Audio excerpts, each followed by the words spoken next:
poder emana do povo, é o artigo 1. Vamos pra cima, Brasil!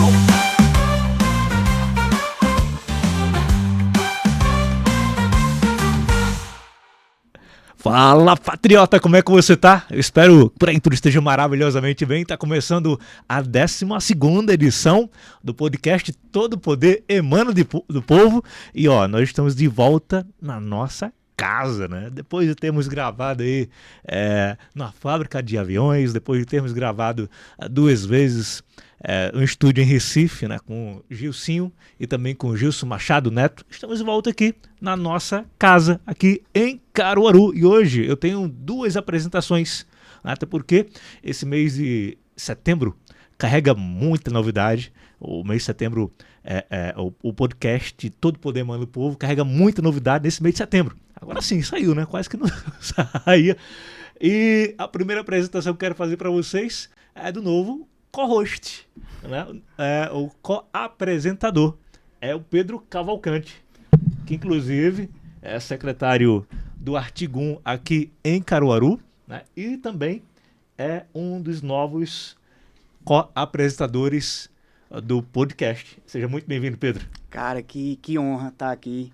É uma responsabilidade muito grande estar na mesa, né, do podcast Todo o Poder Emana do Povo. E eu me sinto muito, muito feliz de poder participar e contribuir para esse podcast. E ainda mais, estando aqui na presença de Joalisson e do nosso presidente nacional. Você né, tá estreando bem, hein? Tô. Tá estreando bem. Muito tá obrigado. Estreando com o pé direito, né? Vamos isso embora. aí, maravilha. Vamos lá então.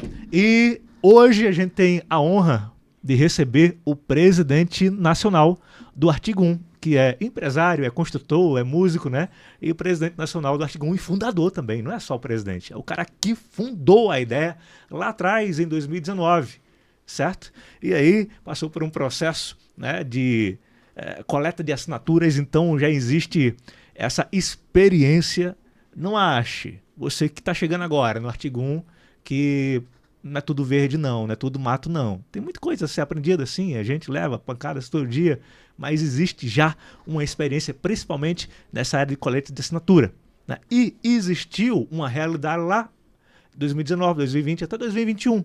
Só que hoje o Artigo 1 está infinitamente maior e tudo isso vai ser infinitamente mais fácil. Só que quem vai contar tudo isso a partir de agora é o presidente nacional do Artigo 1, Jonas Neto. Seja muito bem-vindo. Obrigado, Joás. Uma grande satisfação, Pedro, estar aqui nessa região pernambucana, né, aqui no Agreste. Já estive aqui algumas vezes, né? Por ocasião, última vez em 2023, ali em Garanhuns, né? Enfim, é uma grande satisfação e também poder constatar o quanto o Artigo 1 aqui no Pernambuco tem sido abraçado, assim como em alguns outros estados. Aqui em Pernambuco, de uma forma especialíssima, né? Tivemos a oportunidade de constatar isso agora no dia 7, na manifestação lá na Orla de Recife, né? Enfim, é uma grande honra, estou aqui à disposição para poder esclarecer alguns pontos, para falarmos sobre outros assuntos, inclusive. Vamos aí, vamos à luta. Maravilha, inclusive, quando ele fala outros assuntos, é porque ele quer gerar polêmica, velho. Vamos ver isso aí. Vamos arrochar o cara? Vamos lá. Você pode ficar bem à vontade, viu? Perfeito, vamos embora. Pois é. Se deixar eu falar, rapaz... Não, você pode.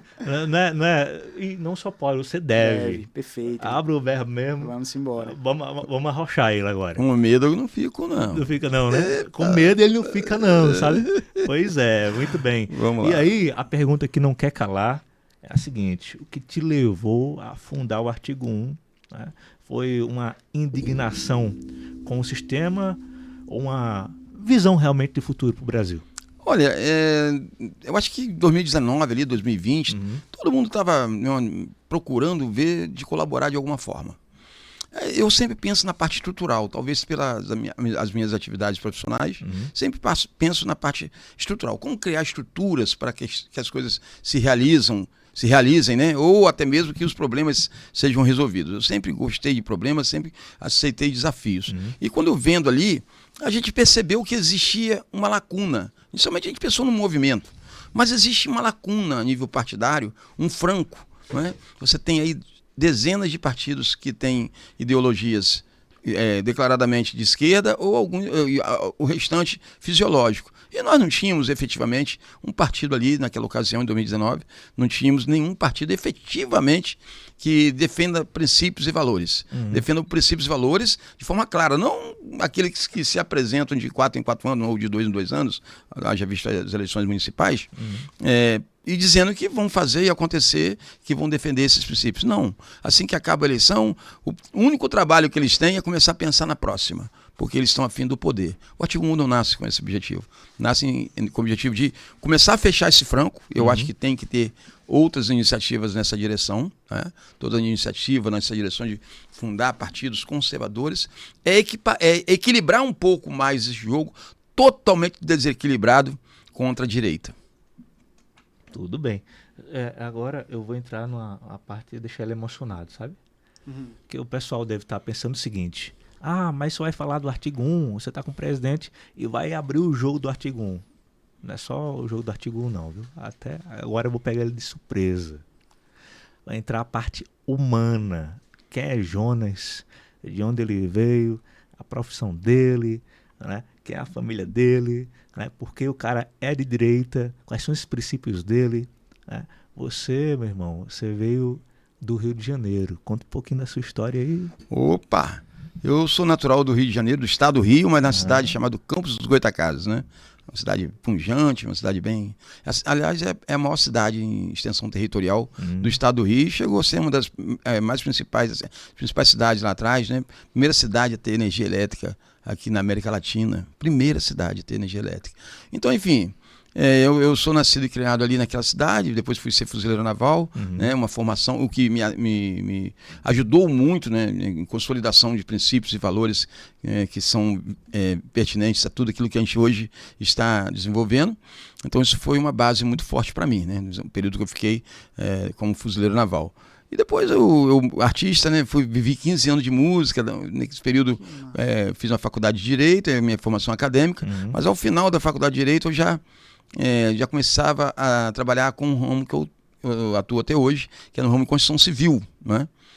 A gente atualmente temos a tecnologia de construção de casas pré-moldadas, né? A gente domina plenamente essa tecnologia e faço empreendimentos, pequenos empreendimentos, atualmente pequenos empreendimentos, na ordem de 100 casas. A gente está com 2 empreendimentos, um lá em em Paracambi, e outro que está para ser lançado agora até novembro na cidade de Japeri. São dois municípios ali bem vizinhos e a gente está nessa dinâmica, construção de casas para venda, né? Sou casado, tenho alguns filhos, né? Estou no 3º casamento, tenho 6 meninos, 6 filhos. E uma coisa que eu queria voltar um pouquinho na sua pergunta anterior, em 2020, muitas famílias sofreram com a questão da Covid. E a conta bateu na minha porta naquela ocasião, né, me levando meu primogênito de Covid. Isso para mim também, não que tenha sido assim o único motivo, ou vingança, não. Eu percebi ali a conta batendo na porta, porque é uma coisa muito grave, né? O meu filho tinha 34 anos na ocasião, meu primogênito. Então, aquilo também serviu para mostrar para mim que a gente está afastado da missão. Eu estava afastado da missão. Assim, inclusive, como todo brasileiro, né, que se desvia da política. Você estava da mesma forma? Exato. Totalmente alheio à política, né? Então, eu entendo assim que para a gente agradar o Criador e garantir a nossa posição futura, não basta a mim não fazer o mal. Isso é como eu penso. Cumpre-me fazer o bem no limite das minhas forças. Então, essa coisa eu levo comigo. Tentar ou me esforçar a fazer o bem no limite das minhas forças. Por isso eu sempre encaro os desafios, principalmente quando é coletivo, assim, em prol do coletivo. Estou aqui, acho que é uma missão para cada um de nós. Cada ser humano tem essa missão de colaborar para um mundo melhor. Tento dar minha cota parte de colaboração, encontramos esse caminho, a inspiração para esse caminho, e estamos na luta e vamos até o final. Maravilha. Que bom, que massa. Eu tenho uma pergunta, clássica. Por que artigo 1? Então, a primeira reunião do artigo 1 ocorreu online, né? Na verdade, eu e o Jorge Corade fisicamente, que eu tinha montado uma produtora no município de Rio das Ostras, E aí a gente estava começando a articular, participaram 6 pessoas. Eu, o Jorge Corade, uma menina lá, que esqueci o nome dela, Alessandra, o William Emiliano, se não me engano, o Gabriel, e o meu filho Jonathan, ok? E ali a gente conversando a respeito seria um movimento, né? E a gente procurando um nome. E aí eu falei, olha, eu acho que tem que ser alguma coisa ligada ao artigo 1º da Constituição. Aí, todo o poder emana do povo. A gente estava tentando fazer uma sigla, assim, TPP, alguma coisa assim, né? Alguma coisa... Criar uma sigla alguma coisa igual ali, uma os sigla... outros partidos mais... Aí foi o Jonathan, né, quem veio com a ideia do artigo. Então bota artigo 1º. E ali seria artigo 1º, a gente falou assim, não, acho que vamos fazer uma provocação, né? Porque o artigo 1º é como se pronuncia tecnicamente o artigo 1º da Constituição. Vamos falar artigo 1, porque a gente faz uma alusão, né?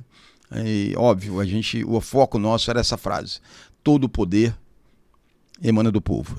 Esse era o foco, é a base, é o DNA do artigo 1. A soberania popular, a democracia participativa. Ainda que respeitemos o momento da democracia representativa, que é importante, contudo, infelizmente, a sociedade, no nível que está, de capacidade em escolhas, tudo mais, acaba deixando uma grande lacuna quando a situação é a democracia representativa. Perfeito. Se o povo soubesse o poder que ele tem, né, não se dobrava às tiranias, né, que hoje existem, é verdade. Exatamente. E por falar em tirania, o que faz o povo não saber o poder que tem? Porque a gente olha para o Brasil, com mais de 200 milhões de habitantes, vê a tirania tanto do judiciário quanto do executivo e também do legislativo, porque os caras vão lá, elegem o presidente do legislativo, tanto do Senado quanto da Câmara, mas os caras prendem as pautas, são comprados, prendem as pautas e aí não tem como tirá-los sem terminar o mandato. Não existe dispositivo para isso, né? Mas é o que faz o povo não lutar contra essa tirania. Olha, esse é um trabalho de médio e longo prazo, muito bem executado. Eu bato palmas pro PT e para essa galera aí. Porque assim, os caras pensaram em médio e longo prazo, né? Eles atuaram nas instituições como na comunicação, jornalistas, essas coisas todas. Cultura, né? Na cultura, principalmente na cultura. Então eles começaram a fazer todo um trabalho de base nesse processo, de médio e longo prazo. Lula mesmo falava, olha, fique tranquilo que esse socialismo não é para agora não, para daqui a 30 anos. Então a gente hoje, de um tempinho para cá, nós acordamos, nós percebemos todo esse processo, não é? Então o povo, a base, a sociedade, ela foi instruída para isso. Tiraram-se das escolas as questões mais elementares com relação a princípios e valores.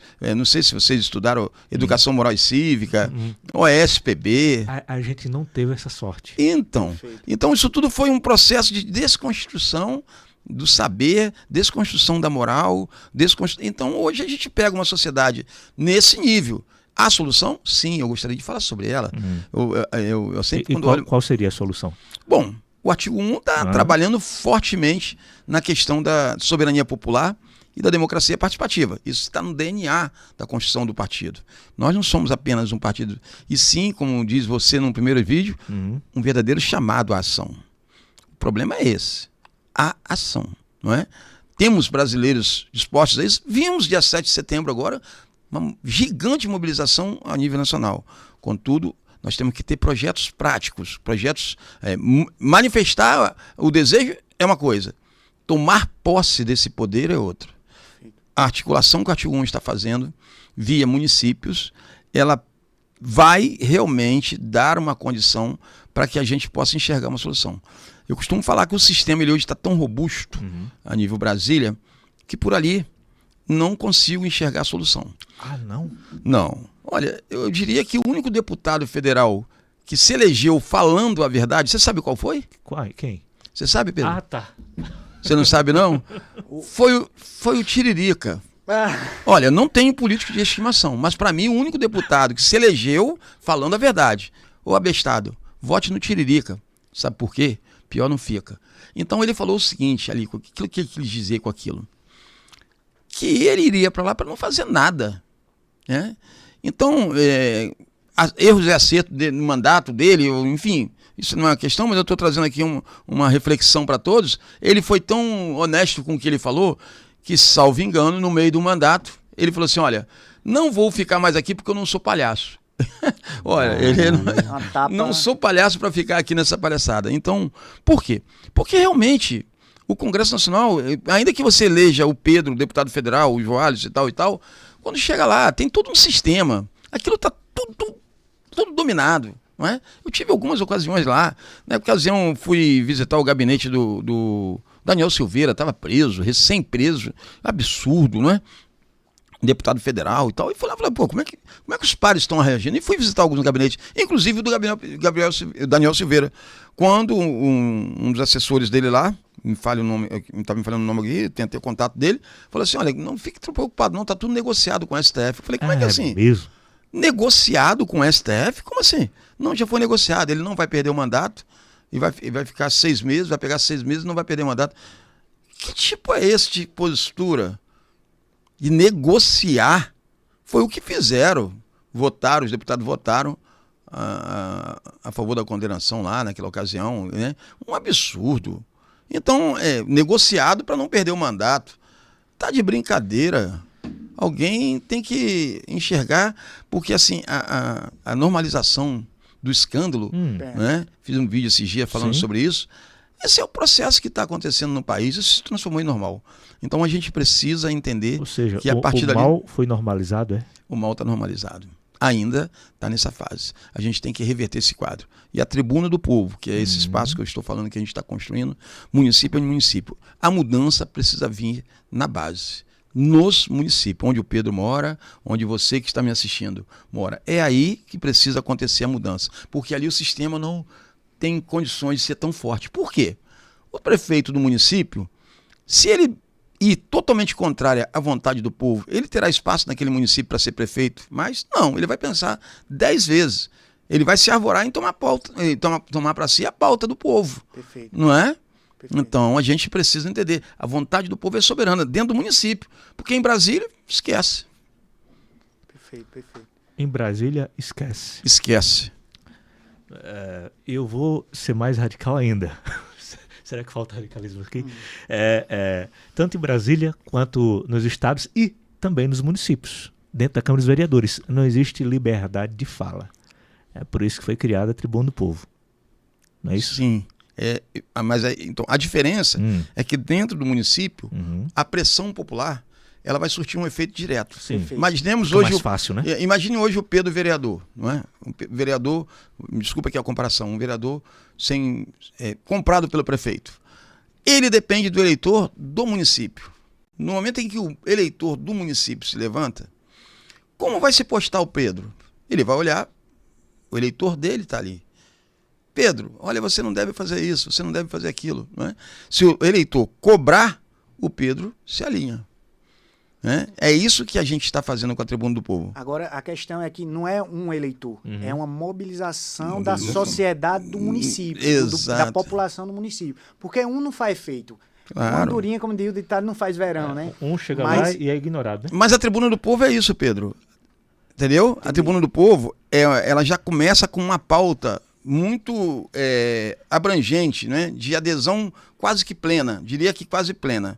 Por quê? A primeira pauta que a Tribuna do Povo está trabalhando, e já vamos começar isso hoje aqui em Caruaru, é a pauta do orçamento participativo. Parte do orçamento do município ser gerida diretamente pelos eleitores, ou melhor, pelos moradores, pelo aquele pagador de imposto. Como seria isso? Esse é um método já aplicado em vários municípios no Brasil afora e surgiu em 1989 lá na cidade de Pelotas. Né?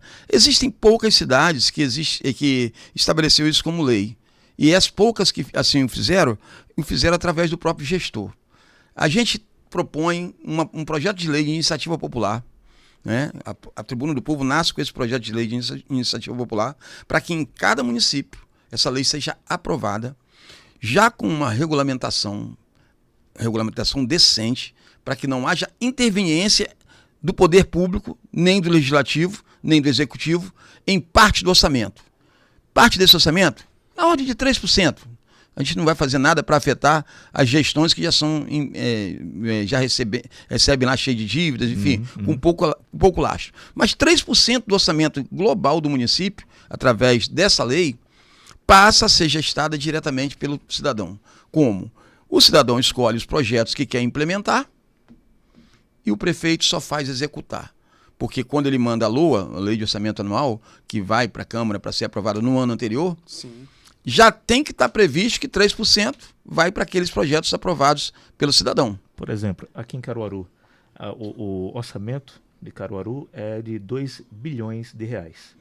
Certo? Então, o povo teria 3% disso. 60 milhões. Mais ou menos entre 60 e 60 milhões 70 ano. Para fazer bastante coisa. Entendeu? Agora, vai asfaltar a rua, vai melhorar as praças, vai melhorar uma escola, vai melhorar um posto de saúde, vai criar um posto de saúde a mais, mas isso transforma a sociedade? O que transforma a sociedade, Pedro, ao seu ver? Eu acho que é a consciência das pessoas. A educação que você está me educação, falando. exatamente. Educação. Então, dentro do projeto do artigo 1, a Tribuna do Povo inicia com orçamento participativo no município. Isso garante recursos.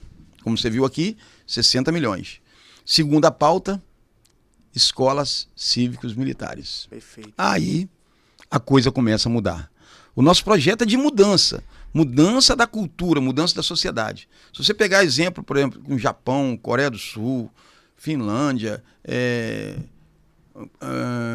bom, enfim, Israel, tem vários exemplos no mundo afora, onde a educação é realmente feita com uma qualidade, não somente na parte propedêutica, mas principalmente construindo valores para o cidadão. Sim. Isso faz com que o país, como Israel, por exemplo, hoje, um país pequeno, com população pequena, acho que, se não me engano, 15 milhões de habitantes, salvo engano, tá, gente? Não são números exatos aqui, mas eu tenho na mente, sim, um pouco essa informação.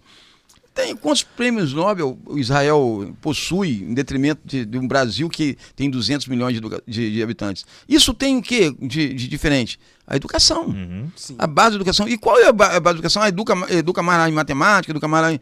Não. São princípios e valores que constituem a personalidade do cidadão futuro. E isso, atingindo município a município, você vai transformando o coletivo como um todo. O problema é que isso aí já não cabe ao município, né? Tem que vir de cima. No caso, para a escola civil militar, tem que vir de cima. Não, Tem uma salvo coisa, engano. tem uma coisa chamada... Eita, rapaz. Fugiu da mente agora. Estava na minha mente agora. Tem um plano municipal de educação. Uhum. Que ela é sempre votada na Câmara também. Isso aconteceu aqui, por exemplo, que eu lembro, né, em 2014, na época do Zé Queiroz, onde ele quis colocar a ideologia de gênero e a gente bateu em cima. Isso. Lembra? Pois é. Aí em 2017 veio, já que não conseguiu em 2014, aí veio Raquel e tentou também. Aí não deu certo. Aí ela tentou de outra forma, que foi através dos conselhos. Conselho Municipal LGBT e tal, enfim, que a gente bateu isso e não deixou passar. Certo? Então sempre tem o Plano Municipal de Educação. E ali onde pode entrar essa questão dessa pauta aí. Sim. Não precisa ser de cima para baixo. Entendeu? Também pode... só não pode interferir no que já vem de cima para baixo, né? Mas pode ser criado algo a nível municipal. O que acontece?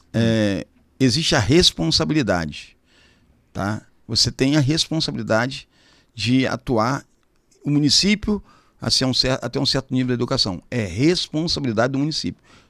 A responsabilidade está aqui, daqui para baixo. Depois vem o Estado, responsabilidade do Estado. Depois vem o governo federal. Isso não quer dizer que o município não possa criar uma universidade pública. Sim, perfeito. Entendeu? Não quer dizer isso. Quer dizer que a responsabilidade dele é aqui. Olha, se você quer deixar de fazer o que você tem obrigação, aí é obrigação. A saúde, a educação não são direitos de todos, é obrigação do Estado, aí é dividido nesse ponto. Mas quando você cria lei para, por exemplo, uma escola civil-militares que vai até ali a formação, até o nono ano. Nono ano, por exemplo, né? Que seria já atuar numa faixa do Estado. Isso. O que o município pode alegar para não fazer? Olha, não tenho dinheiro, meios, recursos. Mas quando o orçamento participativo aprovado por lei, 20% é reservado para a temática educação. Então vamos botar aqui no Caruaru como exemplo. 60 milhões. 12 milhões ano é direcionado para a temática educação, ano. Olha que transformação você faz na educação do município. Perfeito. Nunca tinha pensado nisso assim. Entendeu? Sabe quanto custa, Pedro, transformar uma escola comum em uma escola cívico-militar? Não tem ideia. No máximo, num teto de R$1 milhão.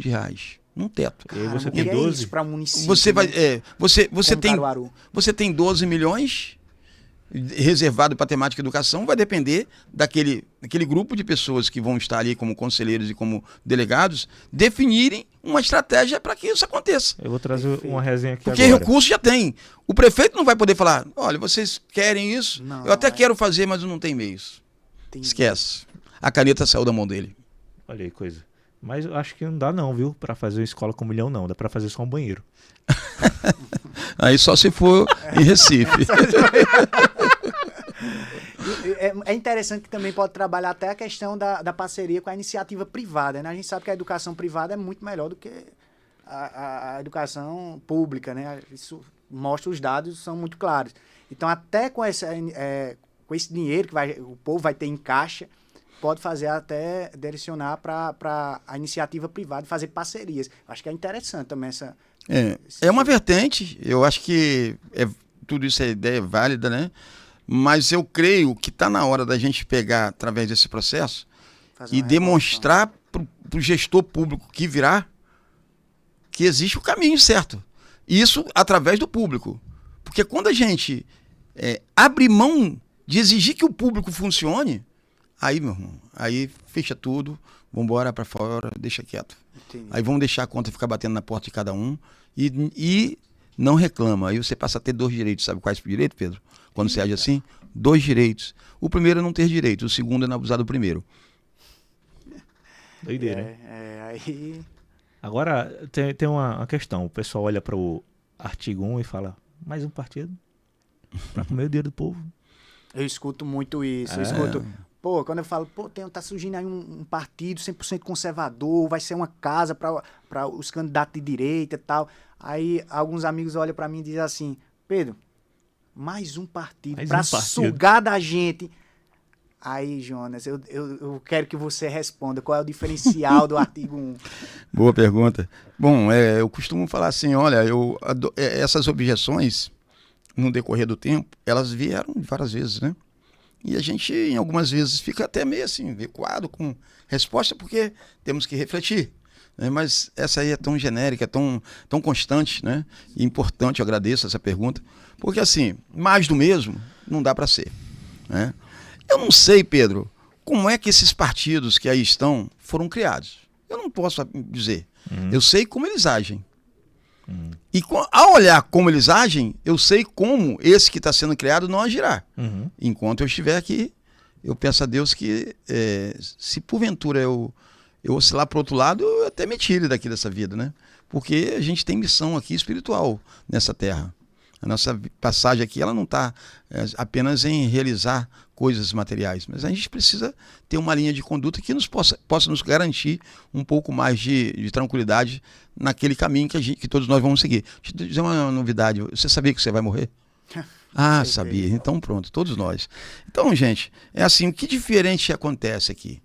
Princípios e valores que estão estabelecidos na base, com ações prévias. Imagina, a gente já está colocando em prática a tribuna do povo. Eu pergunto a você, qual partido que até hoje se preocupou em realizar algo efetivamente, a não ser no período de campanha para eleger seus deputados? Qual partido que efetivamente é envolvido diretamente, antes mesmo de estar com poder? Nós, antes mesmo de sermos homologados, estamos buscando fazer ações que vão redundar em entregas. Antes do artigo 1 ser homologado, nós já teremos leis de iniciativa populares mobilizadas pelo artigo 1.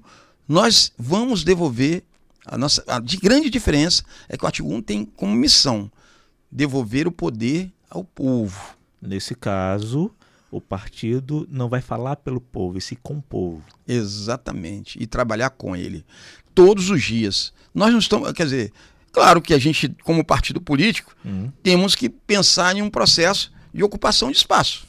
É natural isso, para um partido, né, ocupar espaço até para poder aumentar a sua capacidade dinâmica. Mas isso não está na essência base. Isso é apêndice, vamos dizer assim. É uma das coisas que o artigo 1 precisa trabalhar, não é? Montar suas nominatas, eleger deputados federais, estaduais. Mas isso não é o foco do artigo 1. Jamais será. Né? Mas vamos ter nossa nominata. Obviamente, quando a gente se demonstra, a gente mostra as ações através da ação. Porque uma coisa é que falar. Até papagaio fala, Pedro, sabia? Eu já tive um falador, rapaz. Mas é assim, papagaio fala. Então a gente tem que ir para ação. Nós somos seres pensantes.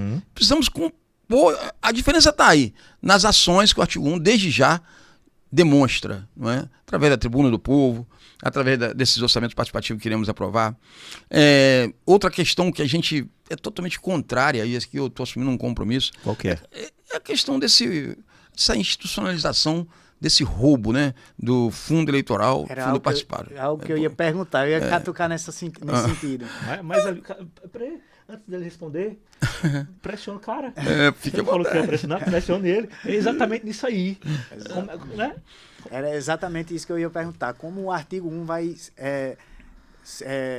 trabalhar a questão do fundão eleitoral? Vai pegar, não vai? Porque é algo que, como eu volto a dizer, surge perguntas no meio social.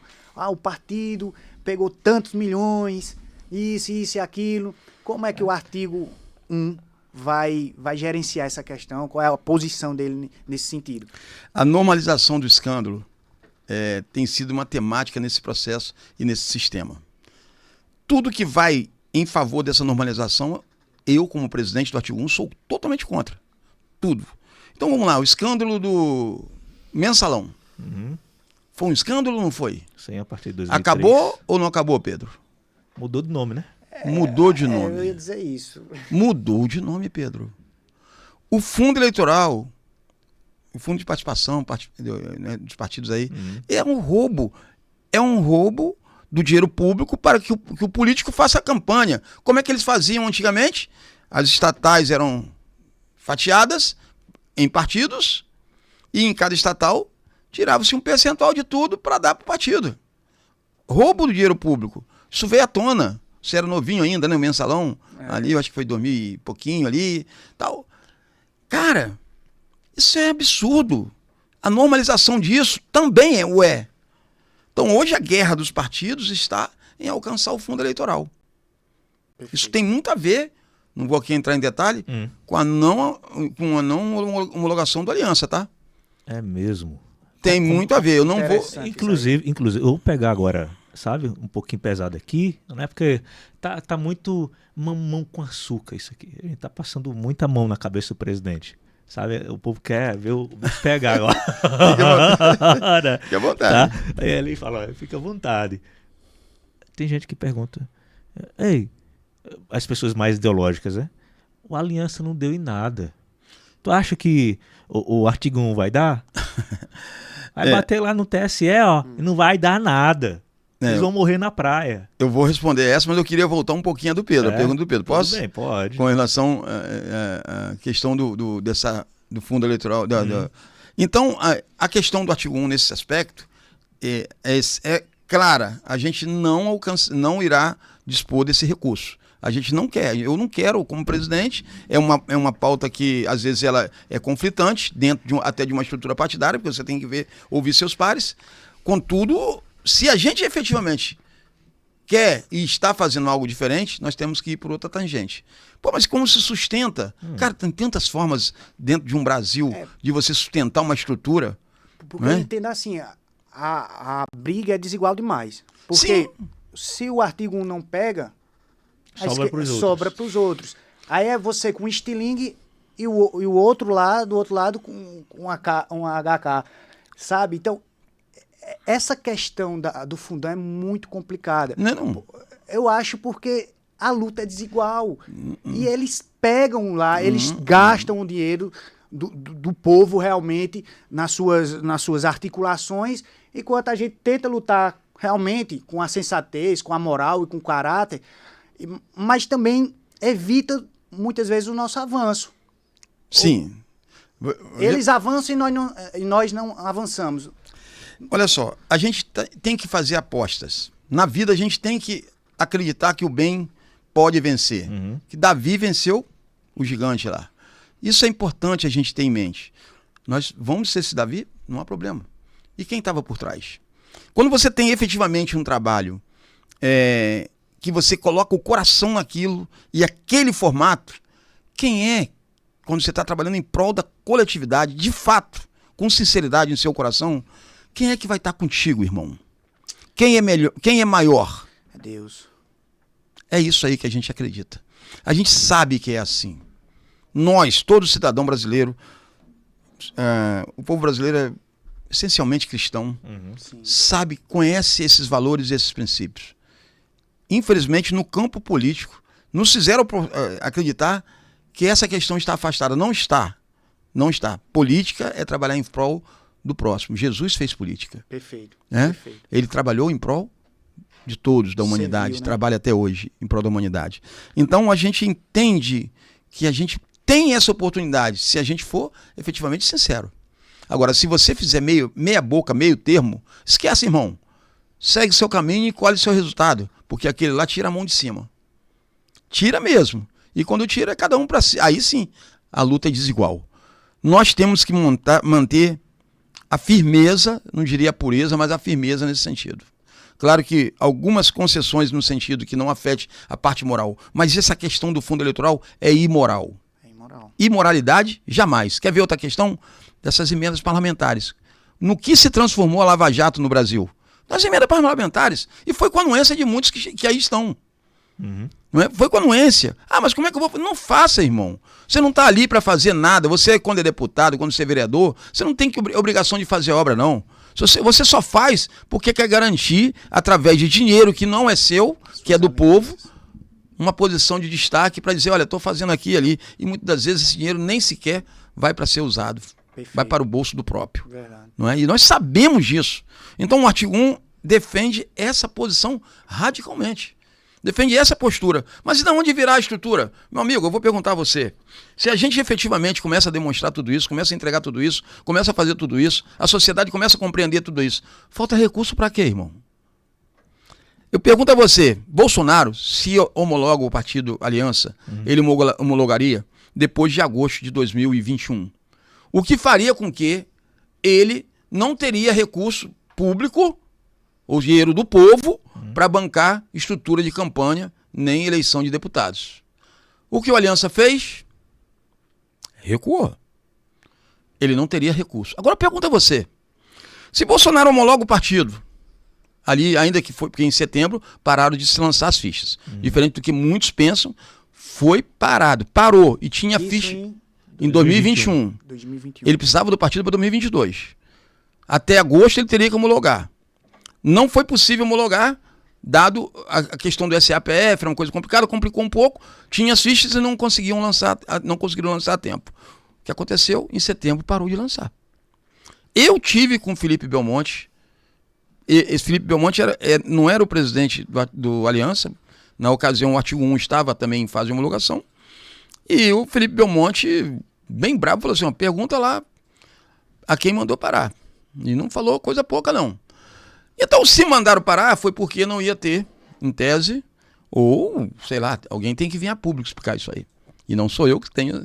Mas, em tese, eu entendo, só agora entendi, que como a partir de 31 de agosto não teria mais direito a acesso ao fundo eleitoral, e eu acho que a estratégia estaria... Porque quando você homologa o partido, os deputados federais têm uma janela de 30 dias para migrar para um partido novo sem perder mandato. É uma oportunidade, uma das poucas oportunidades que há de migração de deputados. Então, o Aliança, certamente, se homologado, teria ali 50 deputados federais, e isso geraria de fundo eleitoral, sei lá, 300, 400, 500 milhões de reais, no mínimo uns 500 milhões de reais, para ser gestado pelo Aliança. Ao perder o prazo, obviamente o Aliança, diferente do que muita gente pensa, sabe, Pedro? Muita gente pensa, e eu posso garantir para você, não teve nada a ver com o TSE, tá? Nada, porque o TSE ele se envolve com o partido em duas ocasiões. Primeiro, quando ele vai ser aí registrado no TSE e liberar um programazinho lá, um sistema chamado SAPF, Sistema de Apoiamento a Partir da Informação. O Aliança fez isso como o artigo 1 fez na outra ocasião. Depois, somente depois, que o partido registrou todas as fichas necessárias, o numerário necessário, ele volta ao TSE com todo o processo, dessa vez já com as fichas homologadas, com as certidões das fichas, e aí o TSE vai analisar todo o processo ali e vai homologar ou pedir para algumas questões ali serem saneadas. Não existe histórico de partido não homologado no Brasil, depois de alcançar essas condições. E o Aliança jamais alcançou essa segunda situação. Parou de lançar as fichas. Mas ele não alcançou porque ele não quis. Alguém mandou parar, segundo o Felipe Belmonte. Né? Tô dando nome aqui, tá? E quando para, por quê?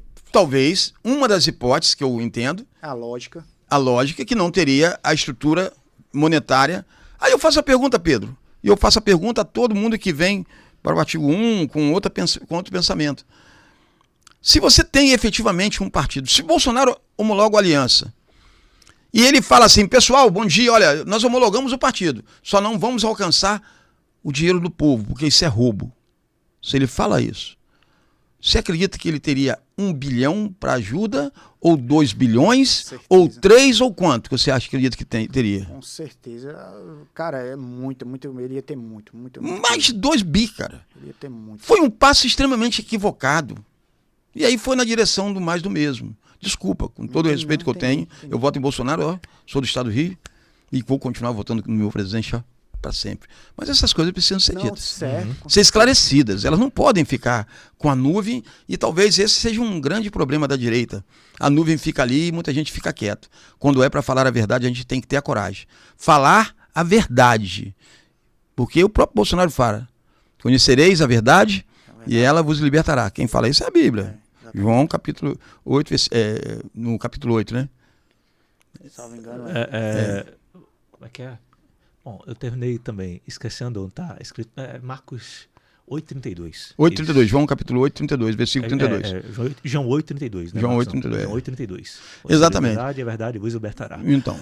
Você falou que é eleitor do Bolsonaro. Sim, nossa. Certo? E o povo quer saber, Jonas, qual a sua opinião sobre tudo que está acontecendo com ele? Muito grave, né? Olha, a gente procura estudar um pouquinho, né? Ler um pouquinho. E quando eu vejo algumas frases assim soltas, esses dias eu vi aquele cara da Globo lá que está agora fazendo Bial, né? Tá fazendo lá um programazinho lá no final da noite, pelo menos estava fazendo, não assisto o Globo não, mas esses dias passou assim, ele falando em democracia defensiva. Democracia defensiva. Perfeito. O que é isso? Eu também não tinha estudado sobre isso. Fui lá ver na história, né? Poxa, a gente procura pesquisar, procura estudar, e aí fui me aprofundando cada vez mais, e falei, nossa... Então existe uma tese de defesa da democracia que é o que eles estão tentando colar aqui no Brasil. A democracia defensiva. Isso foi muito útil lá na Alemanha. Imagina, o Hitler utilizou das questões democráticas mais consubstanciadas na época, não é? Através da democracia mesmo. Foi eleito, conseguiu ocupar espaço no partido e biriri, foi por ali e deu no que deu. Mas, poxa... Depois, na Itália, tivemos ocasião também. Em Portugal, foi bem implementado uma defesa lá quando o Salazar perdeu lá o mandato. E, enfim, essas questões foram ali onde armas, onde tudo. Agora vamos trazer isso para o Brasil, para os dias de hoje. É o que eles estão tentando fazer, usando as mesmas teorias, né? Para coletivamente se protegerem, dizendo que estão em defesa da democracia. Defender a democracia do povo. A democracia é o exercício do próprio povo. Isso. Veja o que fizeram 8 de janeiro. Eu tive a oportunidade de estar com muitas pessoas ali presas do 8 de janeiro, né? A gente estava iniciando um processo de coleta de assinatura para uma lei também, iniciativa popular, na direção da anistia. Tivemos que abortar por uma série de fatores. Contudo, tive a oportunidade de conversar com muitas mulheres, inclusive. Tinha um grupo de mais de 200, quase 300 mulheres, todas elas afetadas com esse processo. E, cara, eu chorava, eu fazia live, eu não tinha como. Ao ouvir aquelas histórias, pessoas que chegaram lá no 8 de janeiro num dia, e foram a caminho do Congresso e foram orientadas a entrar. Isso não é um caso isolado, não. Dezenas delas orientadas a entrar para dentro do Senado. Principalmente no Senado ali aconteceu muito isso, porque começaram a jogar bombas. A gente viu as cenas dos helicópteros atirando bombas naquela população, não é? Em defesa lá embaixo. E imagina, alguém... Teve um amigo meu lá em Brasília que estava perdendo uma vista, um desses que estavam lá, né, levou uma bomba ali na região dos olhos e passou por várias cirurgias, não sei, nem faz tempo que eu não falo com ele.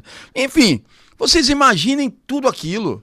Isso é um absurdo. Então essa democracia precisa de defesa nesse nível, uma luta totalmente desumana contra um povo que tem direito no artigo 5º, inciso 16, de se manifestar. Que história é essa? Né? Então, óbvio, virou um processo político, judiciário, óbvio. Falar mais do mesmo aqui, mas a gente tem que falar. Não é? Realmente. Claro, é muito claro. Muito claro. É toda uma luta política, né? Afinal de contas, o ministro disse: nós derrotamos o bolsonarismo. Onde já se viu isso? O judiciário ter esse tipo de opinião.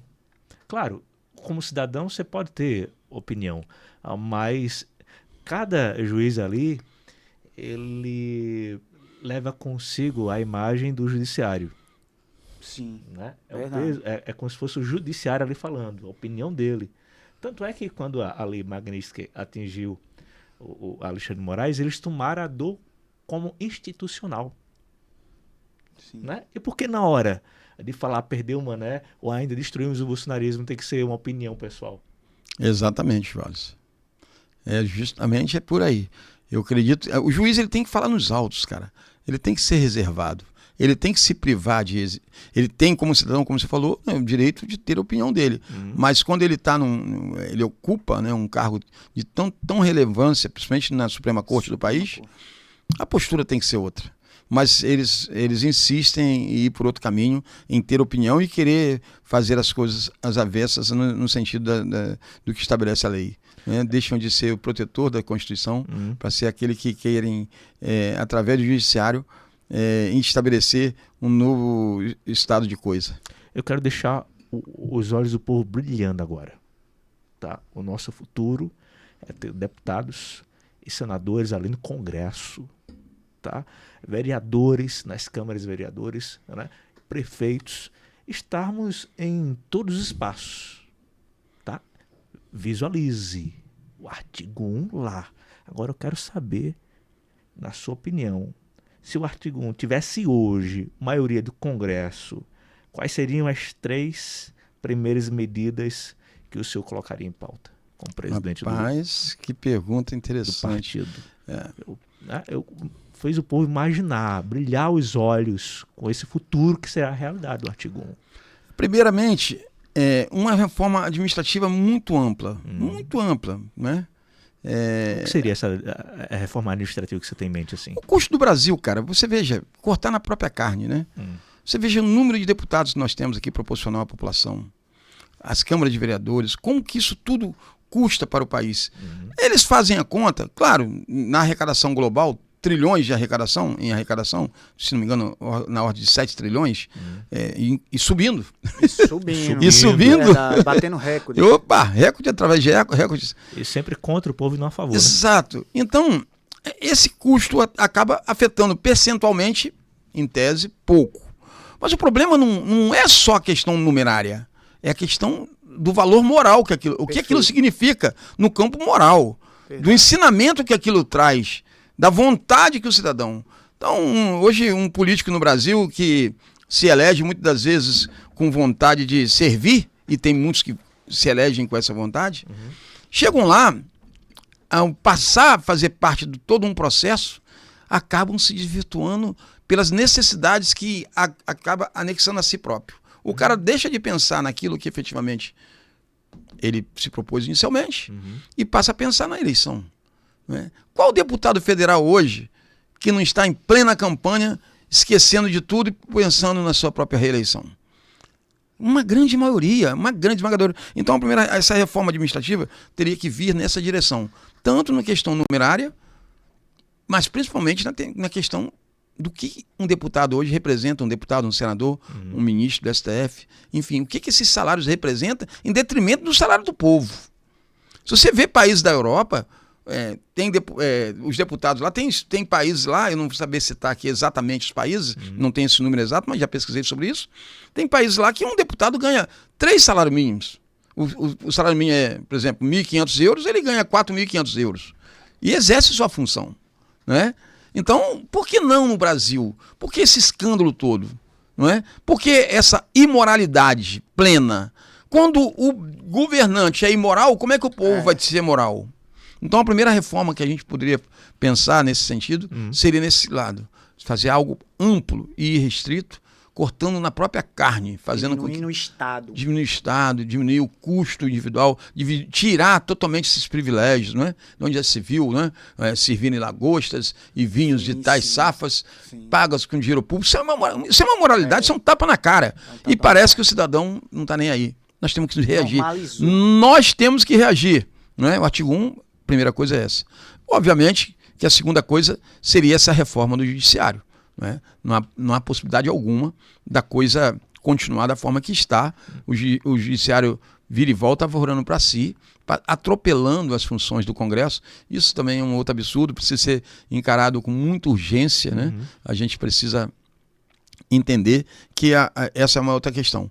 Eu colocaria uma terceira aqui, que assim, ela também na ordem administrativa, mas tirar menos Brasília e mais o Brasil, ou seja, a concentração dos recursos arrecadados, eles empobrecem muitas regiões, eles acabam, eles vão direto para Brasília, os recursos arrecadados, para depois, através das benécias, por um projeto de domínio, eles voltarem naquilo que há o interesse do gestor, o interesse político, volta pelo interesse político. E nós sabemos que funciona assim. Por exemplo, são mais de 60 bilhões em emendas parlamentares. Não sei a que nível está, a última informação que eu tive, na ordem de 60 bi. Imagina esse dinheiro que volta através de interesse político.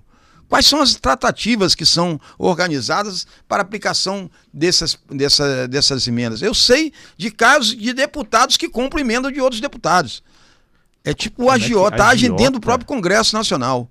Então um deputado vai lá, olha, você tem emenda, eu te dou tanto aqui, você me dá essa emenda aqui que eu vou lá negociar, porque o cara tem um esquema. E não é no estado dele, não. É lá no outro estado, lá no outro estado. Tá de brincadeira, jogador? Tá de brincadeira? Que Brasil é esse? Você está falando de deputado, né? Deputados federais. Imagina se ele tivesse no Senado. Pronto. Então, essas questões estão acontecendo hoje, enquanto estamos falando aqui. Nós precisamos mudar essa regra. Existe um emborcamento do sistema. Nós temos que colocar a coisa como ela é. Ali em Brasília tem aquelas duas conchas, uma de baixo para cima, outra de baixo para cima. Está muito simbolicamente falando a verdade sobre aquele Congresso. Está emborcado, meu amigo. Está emborcado, o sistema está emborcado. E eles estão ali. Aí fazem de conta que... Ou seja, claro, nós temos grandes homens ali lutando, mas enxugando gelo. Eu vou contar uma historinha rapidinho. Sim. Eu vou falar um nome, tá? E tomara que ele ouça isso aqui um dia. Eu tive o privilégio de trabalhar para um deputado estadual, trabalhar assim, no bom sentido, de ajudá-lo numa eleição. O nome dele é Glauco Lopes. Ele era filho de um prefeito na cidade de Macaé. Quem é ali daquela região? E eu fiz ajuda a ele no meu município, Campos dos Goitacazes. Tempos depois, ele eleito, nós demos a ele lá 4.800 votos, foi uma votação muito significativa, dado as poucas vezes que ele foi lá e ele é de outro município. Né? Então, na ocasião que eu fui visitá-lo, ele estava recém-empossado, né? Ele estava estudando, eu o encontrei estudando com um instrutor, ensinando a ele como fazer toda a parte legislativa, porque ele foi para ali sem saber, não é? Mas ele não era o tiririca, ele estava querendo produzir. Grande Glauco, ó, forte abraço. O que aconteceu? Na outra eleição, Glauco não foi mais candidato. Não foi mais candidato. Não foi mais candidato. Falei, estranho isso. Mas nunca fui procurar Glauco mais, nunca mais. Com o artigo 1, há 2 anos atrás, ou 3, eu tive a oportunidade de estar em Macaé, e ele tem lá um sistema de comunicação, e eu fui lá dar um abraço no Glauco, pedi ajuda dele na rádio também, obviamente, para o espaço ali, pra gente... E eu falei assim, hoje eu pergunto, falei, o que houve? Falei, Glauco, porra, dei um abraço nele, tempão, já com cabelo branco, ele era garotão, já tava com o cabelinho branquinho, assim, quase velhinho, igual o Joales. Então, abracei o Glauco. Ele falou, Jonas, que prazer. Tal. Falei, meu amigo, eu tenho uma pergunta para te fazer. Sim. Pô, por que você não foi mais candidato, cara? Ele falou assim, Jonas, cara, eu fiquei 4 anos pegando a estrada, na época não era duplicada, uma estrada BR-101 no trecho Macaé-Rio, indo pro Rio, botando minha vida em risco, meus filhos crescendo. E o que eu fazia lá? Nada de valor. Eles não deixavam, o grupo do Pisciani, na época o Pisciani, presidente da Assembleia, corrupto que só, roubou até os trilhos do perimetral lá. Ok. Nossa, foram parar lá na propriedade dele lá. Então é o seguinte, vocês não souberam esse escândalo não? Não. Quando desmobilizaram um viaduto do perimetral, tinha os trilhos lá, né? Certo. Os trilhos, aqueles trilhos gigantes assim Sim. de ferro. E aquilo sumiu. Depois, através de uma filmagem aérea, encontraram em propriedades dele aquilo. Bom, é um absurdo, né? Então, o Glauco me falou, rapaz, o que eu ia voltar para lá fazer o quê, cara? Ficar ali fazendo o quê? Aí eu me lembro do Tiririca sempre, não é? Então, eles abriu mão de um novo mandato, não porque ele tinha condições, e ele sempre teve, mas que ele se sentiu inútil. Inútil. Uhum. Perfeito. Entendeu? Vou ficar ali inútil, vendo meus filhos crescer, não vendo meus filhos crescerem, porque ele morava distante, ia segunda e voltava sexta, perdendo uma boa fase do meu filho, para poder não produzir nada. Eu acho que os deputados federais que estão sentindo isso na pele devem ter o capricho, não vou falar vergonha não, de falar para o povo brasileiro essa situação. Eu tive lá com o Luiz Felipe Orleans de Bragança, você que falou que é monarquista, agora em off, e ele me falou, numa ocasião, tive lá, eu estava lá em Brasília e tinha uma reunião gigante, e aí tava ele e a Carolina Detoni, e eles falando lá como deputados e tal, e tava numa época o Oswaldo Eustáquio, tinha acabado de sair da casa do Oswaldo Eustáquio, fui lá prestar um apoio jurídico a ele estava em cadeira de rodas, em uma casa, preso, vamos dizer assim, em uma casa, né, na casa dele. E acabou o Luiz Felipe, agora vamos abrir a voz aqui, microfone, por favor, daqui, peguei primeiro. Deputados, como é que vocês se sentem? Hoje temos Daniel Silveira preso, jornalista em uma cadeira de roda, preso. Como vocês se sentem sendo deputados federais? E aquele homem me falou, a Carolina tentou dar uma resposta, aí ele pegou o microfone da mão dela e falou assim, olha, vocês elegeram 400 vagabundos, palavra dele, para o Congresso. Não se faz nada em função desses 400 vagabundos que estão ali. Então a gente precisa entender, senhores deputados, aqueles que aí estão, esclareça isso ao público. Esclareça, o povo precisa saber disso. Nós estamos partindo agora para uma fase pré-eleitoral ano que vem. Isso. É preciso ser visto isso com muita seriedade. Desculpa aí, tá? Sou muito longo nessas respostas. Não. Mas isso dá, sabe o quê? Vários cortes valiosos. Eu quero que viralize. Perfeito. Entendeu? Eu falei pra você, o cara é polêmico, né? E ele falou nomes aqui, se garantiu em falar nomes. Tá? Tanto falando bem quanto falando mal, né? Tanto trazendo elogios como trazendo críticas também. Certo? E aí, ele chegou num momento aqui e falou, olha, Pedro, deixa eu te contar uma novidade. Você sabe que você vai morrer, né? Tá. Então, dentro do artigo 1, vai ter que vir novas gerações. Porque o artigo 1 é maior do que nós. Eu posso não usufruir dos frutos do artigo 1. Olha, eu tenho 35, Pedro tem 34. Né? Temos idade de sermos filhos do Jonas. O Jonas tem 60. Né? E nós podemos não ver os frutos, porque isso, como você falou, uma andorinha não faz verão dentro de um congresso com mais de 300. 513. Né? E querem aumentar. Isso. Tem isso. Né?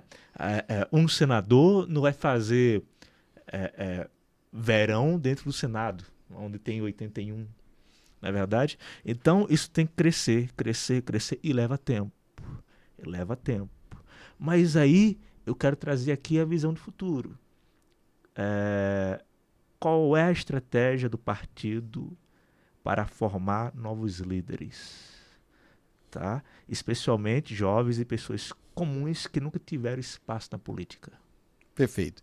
Primeiramente, desmontar uma mentira, né?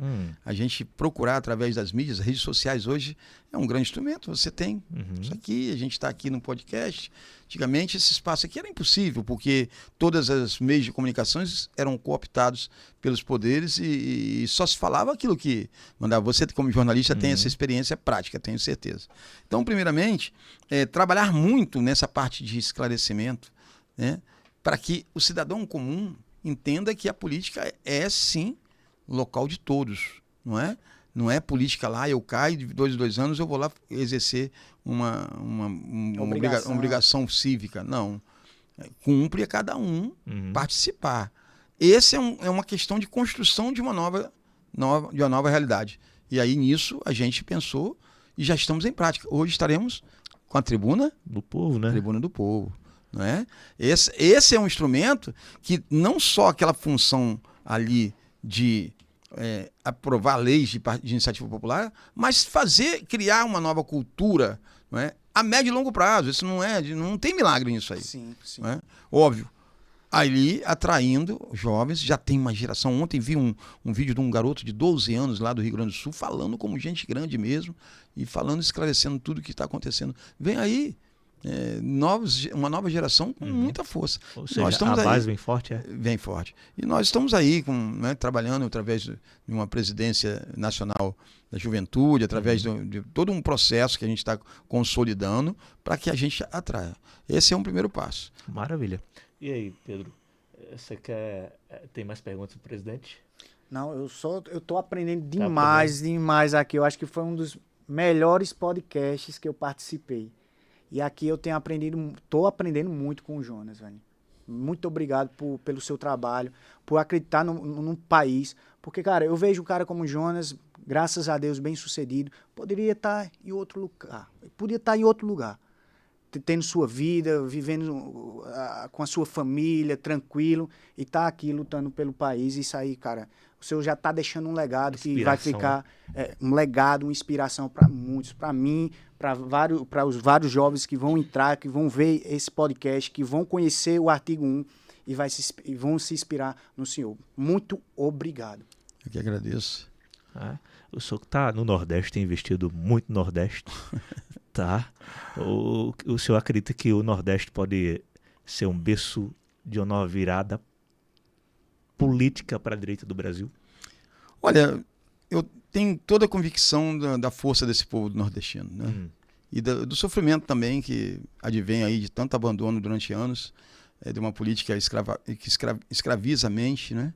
E mantém um status quo. Escraviza a mente. Essa política aí, ela precisa ser rompida. E a gente, por exemplo, Pernambuco, vou falar especificamente de Pernambuco. Pernambuco nunca fugiu à luta, né? Historicamente foi um estado que sempre impôs ali a luta pela liberdade, né? Vê lá desde das guerras dos Guararapes. Tudo isso nos dá sinal de que, não é preciso, sim, investir muito tempo. Não é?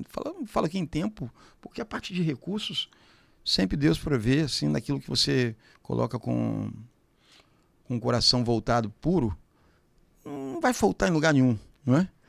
Contudo, o investimento pessoal realmente é uma coisa que a gente precisa chamar a atenção a todos, é preciso a colaboração pessoal, porque é uma luta do Davi contra Golias, mas nós sabemos o lado de quem Deus estava ali naquela luta, e nós sabemos nesse momento. Então o Nordeste tem realmente que ser reinventado politicamente. Nós sabemos da força que a esquerda tem aqui. A gente sabe, inclusive, o que isso afeta até a própria tentativa de partidos que se dizem de direita de estarem de uma forma limpa jogando esse jogo. O próprio PL aqui no estado de Pernambuco está passando por um processo aí de dificuldade. Aí eu não quero me aprofundar aqui. Mas assim, se você perguntar, eu me aprofundo. Então é assim. Pô, vai ficar curioso. Não foge da pergunta, homem. Mas aí você quer se aprofundar? Vai. Então o que acontece? O Nordeste realmente precisa ser muito assim mudado, vamos dizer, mas de uma forma com algo que venha efetivamente representar mudança. Porque o que acontece sempre é isso. O cara chega com um ar de mudança, alguém chega com um ar de mudança, e depois a coisa vai por ali. Porque na base, na origem, não tem nenhuma raiz, nenhum fundamento em princípios, realmente. Eu vejo que, assim, a gente está muito preso na questão ideológica. A gente está deixando de crescer como país, como nação, como estado, como município, muitas vezes porque a gente está preso na questão ideológica, sabe? A gente deixa de avistar os problemas profundos. O Brasil tem problemas profundos. E por causa dessa briga ideológica, a gente deixa de prosseguir no avanço que o Brasil pode ter. Eu não sei se o senhor vê dessa forma. É a questão ideológica muito forte, muito isso. Essa questão que foi aguçada a partir da chegada do Bolsonaro ao poder, em um certo ponto, ela foi importante para um chamamento Perfeito. para questões. Isso. Questões, por exemplo, como o aborto, questões como, por exemplo, defesa da parte das drogas aí, a questão da ideologia de gênero, essas questões que afetam princípios e valores. O próprio Lula declara que ele é contra esse princípio retrógrado, Sim, né, sim. da família, essa Isso. pauta atrasada da família, dos costumes, dos valores. O próprio presidente fala isso, não é? Em um país que é, obviamente, cristão. Um país que por origem conservador. Então, esse aguçamento, ele talvez, em um momento, foi importante, mas depois passou a ser bandeira.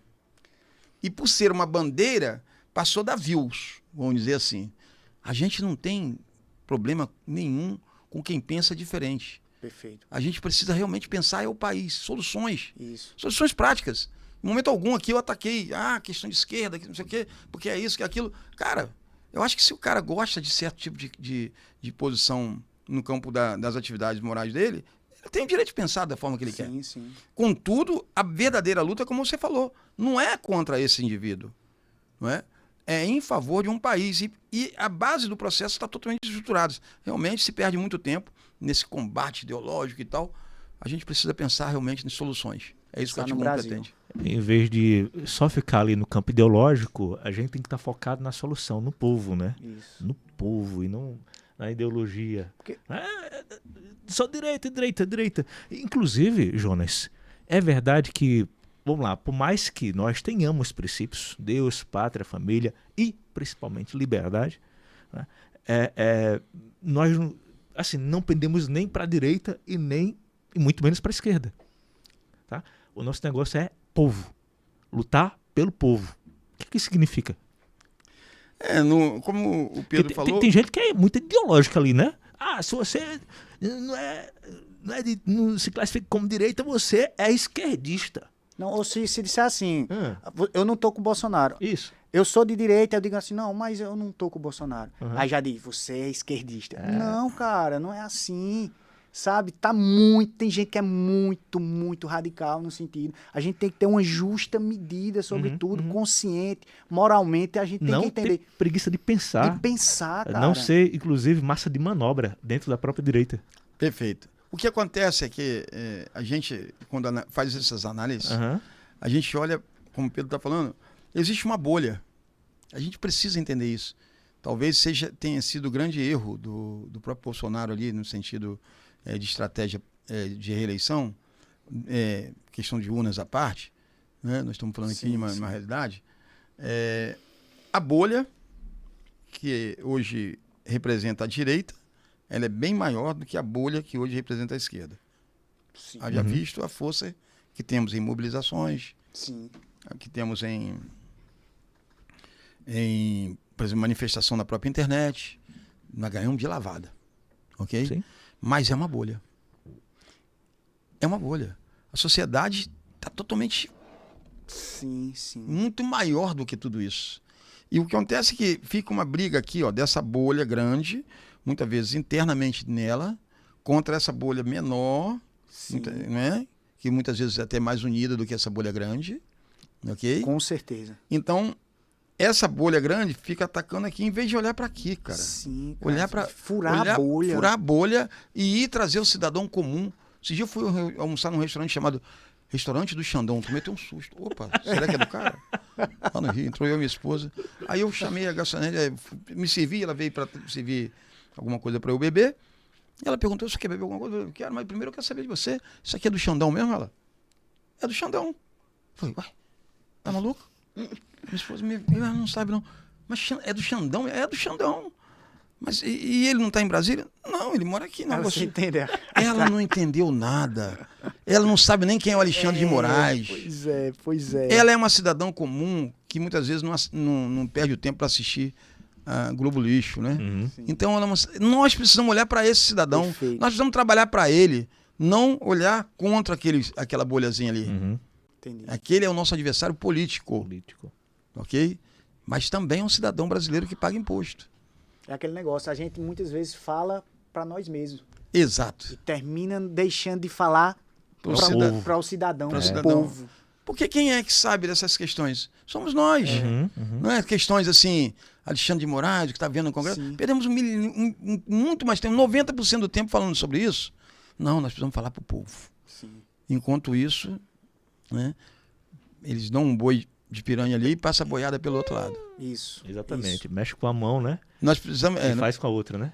precisamos combater essa corrupção gigantesca, sistêmica, que ainda impera no país, que não se encerrou. Diminuiu muito no governo Bolsonaro, Sim. mas nós sabemos que aqueles que tinham toda a estrutura ali, né, através, ainda, óbvio, deve ter acontecido fatos ali, lamentáveis, mas quando você fala em governo federal, você tem governos estaduais e municipais. Imagina, gente. Imagina quantos absurdos você vê Brasil afora, obras inacabadas, Eu lá na minha cidade, Rio das Ostras, estava morando em Rio das Ostras, fizeram 4 pontos alguma coisa de quilômetros de duplicação, uma nova pista. Poxa, custa botar aí 2 milhões de reais um quilômetro de asfalto, ou 3, o Brasil quase 40 milhões para 4 quilômetros. É na cara, é na cara. E o banheiro de 1 milhão? Hein? Nós não na podemos cara, esquecer. E aí, mas na é cara. porque ali no estado tem não sei o que. Não pode ter nada. O povo tem que se revoltar. Vai lá e quebra o banheiro de 1 milhão. Não quebra nada, não quebra nada. Tô brincando. Vai dar Mas ruim. olha, vai dar BO. Mas olha, é revoltante. É revoltante, é revoltante. É revoltante. Sem dúvida Eu fiquei assim, estarrecido quando vi, né, o Gravamos Gilcinho, sim. a entrevista do Gilcinho. Como é que pode? Eu fui lá ontem. E quando a gente vai olhar, a gente, poxa, aqui tem 1 milhão.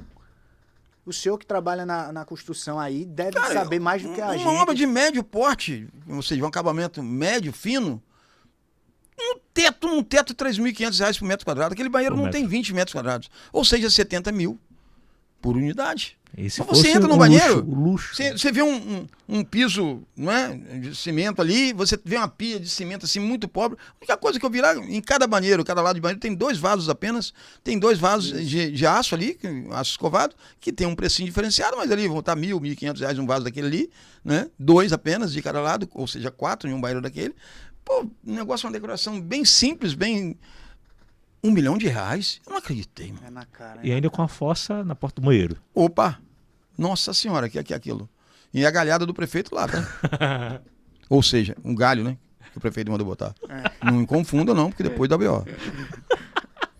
Ai. A gente tá chegando no fim do programa. Cara. Né? Eu quero, inclusive, que o presidente volte mais vezes aqui em Caruaru, pra gente fazer mais podcasts e mais tribunas do povo e mais ações do Artigo 1 por aqui, né? Pedrão, seja muito bem-vindo. Muito À frente obrigado. das câmeras também. Satisfação. Deixa o seu Instagram pro pessoal seguir.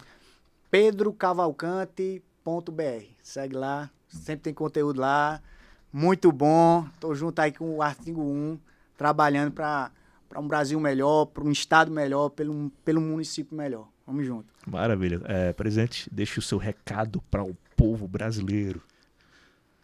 Olha, falando aqui para você, é hora desse levante. A situação toda está culminando aí com uma possível prisão do nosso presidente Bolsonaro.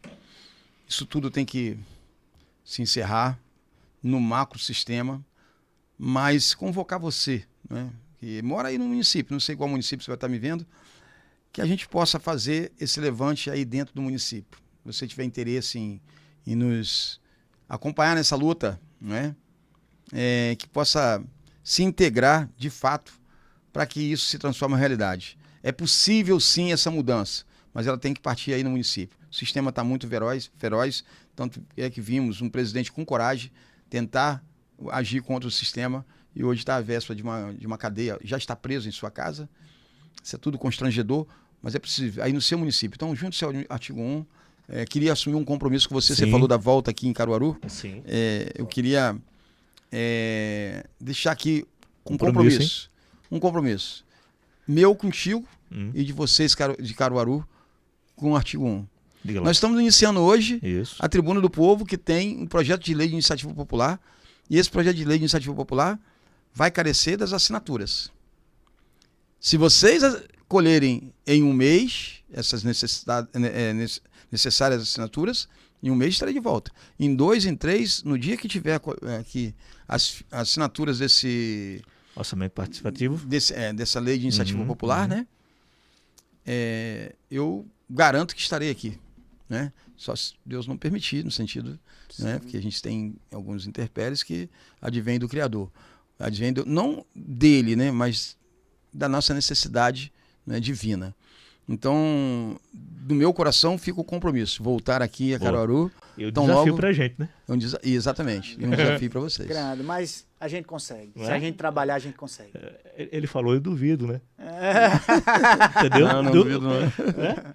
Pois é, aí deu mais vontade, né, gente? Missão dada.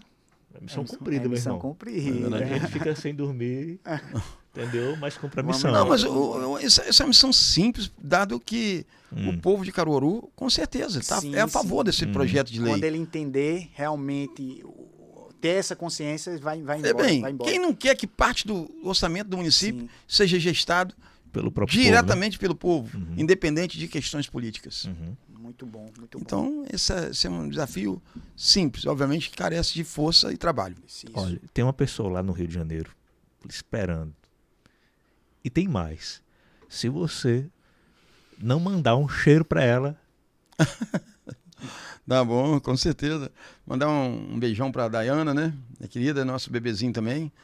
Aliás, nosso filho, né? Puxa minha orelha toda vez que falo nosso bebê. Nosso filho, o Emmanuel, que foi um guerreiro aí nos últimos 90 e poucos dias. Passou internado no neonatal, nasceu prematuro, né? Com 7 meses. E a gente teve essa vitória, né? Hoje está em casa. Amém. Então, mandar um beijão para você, Dayana, e para o Emmanuel, para o João também, e todos aí do Rio de Janeiro. maravilha. Siga aí o presidente. @Jonas Neto Artigo 1. E tem mais. Nós estamos no Spotify, na Amazon Music, certo? Além do YouTube. E os cortes aonde? No Instagram, @Artigo1BR, e também no TikTok, @Artigo1BR. Foi uma honra estar com você aqui, Jonas, que é o presidente nacional do Artigo 1, né? Que pelo nascimento do Emmanuel, e isso é um motivo extraordinário, até porque a gente tem a família, lutamos pela família, Isso. Deus, pátria, família Família. e o resto, né? Mas a família. E aí, quando era exatamente para ele participar da primeira edição, né, junto com o presidente Márcio Guimarães, a quem eu mando um forte abraço, né? Hoje está numa decisão bem, né, difícil além da família. Abraço para você, toda a sua família, que Deus conforte a todos aí nessa decisão delicada, né? E é um guerreiro. Márcio é um guerreiro, Certamente. né? Ele, sabe, botou uma missão para ele igual o senhor botou uma missão pra gente aqui, entendeu? Acima da gente tem o Márcio, e é outra pessoa que vai cobrar da gente. Epa, vocês vão cumprir, viu? Foi pedido do presidente aí. E o Márcio é assim. Quer deixar uma palavra pro Márcio também? O grande Márcio, queria agradecer, inclusive, todo o trabalho que ele tem feito aqui, parabenizar. É um homem que entendeu, né? Essa missão chegou às mãos dele e ele não tem medido esforços, né? Um homem com uma estatura moral gigantesca, uma postura firme, no estilo que o Artigo 1 precisa para estar à frente em cada estado. Tenho orado a Deus para que me dê mais Márcio Guimarães Brasil afora. Temos alguns, mas, né, que mais outros, né? Até registrar aqui, lamentavelmente, né, o Joales, aproveitar para registrar aqui, lamentavelmente, o falecimento de um grande líder, nosso amigo Sena Brau, presidente lá do estado de Maranhão, veio a falecer antes de ontem, o sepultamento está acontecendo hoje, né, já deve ter acontecido. Enfim, a gente lamenta muito, um forte abraço aí a toda a família, todos que o conheciam a nível Brasil, deixar aqui registrado todo esse processo, porque realmente para a gente abre aqui uma lacuna, não é? Nós que, através do processo do artigo 1, vamos construindo uma família, vamos gigantando nossa família cada vez mais. Então, cada um desses companheiros que chegam, a gente tem como irmão aqui, ó, dentro do coração. E, em momento como esse, a gente sabe que a família está sofrendo. Força aí para a família, que Deus possa confortar seus corações e que possa recebê-lo ali da melhor forma possível. Ele que deu a sua melhor parte e a gente teve a oportunidade de ver. Inclusive, ele saiu do Maranhão, veio de moto até um certo trecho, depois veio para cá no dia 26 de abril. Exatamente. Né? A gente esteve aqui em Olinda, um evento, em nome do Artigo 1, e ele veio aqui, enfim, foi fantástico. Assim, a gente ficou 3 dias juntos aqui, né, em reuniões, conhecendo também um pouco da dinâmica aqui do Estado. E ele acompanhou a gente nesses dias, então deixa aí uma grande lacuna. Inclusive, eu fiz questão aqui de gravar, porque esse vídeo aqui, esse corte, vai antes de, inclusive, desse programa ir pro ar, né? Tá indo pro ar 8 horas da noite, nós estamos gravando aqui no finalzinho da manhã dessa terça-feira, vai pro ar, tá indo pro ar hoje, foi gravado hoje de manhã, né? E tá indo pro ar agora, certo? Eu quero agradecer a sua presença, lamentar, inclusive, a perca, né, do Senabral. Eu que tive a honra de conhecê-lo nesse evento de Olinda, foi onde eu também lhe conheci. Certo. Foi onde eu me juntei oficialmente ao Artigo 1, né? Me deram, o Coronel Albert, assim, naquele dia, me deu a missão, no meio do caminho, indo para Recife. Ei, você é o presidente do Artigo 1 de Caruaru. O que é ser presidente, meu irmão? Não, é que você está pronto para a missão. Não é? Perfeito. E outra, quando chegar lá, você vai falar pelo Artigo 1. Eu digo, peraí, eu estou no caminho. Não, você vai trocar o pneu do carro andando mesmo. Entende? E logo depois recebi o convite do presidente para assumir ainda, né, uma responsabilidade ainda maior, né, que é estar à frente da mídia nacional do Artigo 1. E ele falou, e mais uma vez veio essa frase, né? Ó, você não tem tempo, tá? Aí eu estava olhando para a câmera errada. Você não tem tempo, você vai ter que trocar o pneu do carro andando. Né? Ainda bem que eu tenho na nossa equipe o Pedro, né, o Nicodemos, e também mais pessoas estão se juntando, né, não só na mídia nacional, mas agora na estruturação das mídias estaduais também, com coordenações, inclusive conversamos isso ontem, né, aqui em Pernambuco, inclusive vai ser inaugurada essa coordenação de comunicação estadual, o que facilita muito, e a gente vai expandir cada vez mais e cada vez mais rápido nos estados e também nos municípios. Tá? E eu quero contar principalmente com você, comentando, começando aqui agora, ó, comentando esse podcast. Deixa o seu comentário. Tá? Não basta você estar inscrito no canal, não basta só você deixar o seu like, deixa o seu comentário. Quer ver mais? Eu quero ver o seu compromisso compartilhando esse podcast. Eu quero ver esse podcast bater recorde de audiência. Tá? O nosso último foi com o Gilson Machado Neto, tem mais de 800 visualizações. Eu quero esse aqui, tá? Eu quero contar com o seu compromisso, mais de 5.000 visualizações no mínimo. Nós estamos em mais de 20 estados, são mais de 300 cidades só aqui em Pernambuco, são mais de 40 municípios, são lideranças por todo o Brasil e nós temos que nos unir na comunicação. Tá? Isso não pode e não deve depender apenas de uma cabeça, ou de 2, ou de 3, ou de 4. Né? Ou 5, não. Esse projeto é infinitamente maior do que todos nós. E se não fizermos agora, como diz o nosso presidente, não teremos tempo e muito menos colheremos frutos. Então, quero contar com você. Beleza? Artigo 1, todo poder emana do povo.